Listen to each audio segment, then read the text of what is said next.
Hello friends, today we talk about word and its opposites. Subscribe my channel and press the bell icon.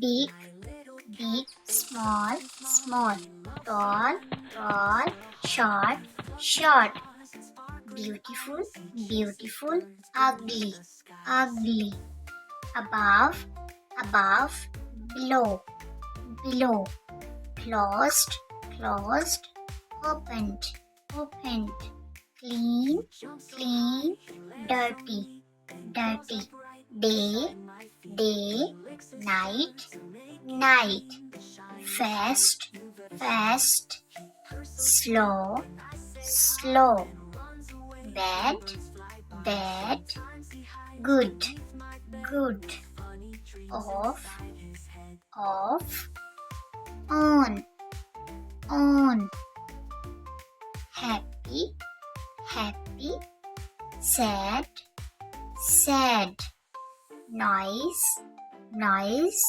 silence, silence, young, young, old, old, well, well, sick, sick, cold, cold, hot, hot, strong, strong, weak, weak, up, up, down, down, right, right, wrong, wrong.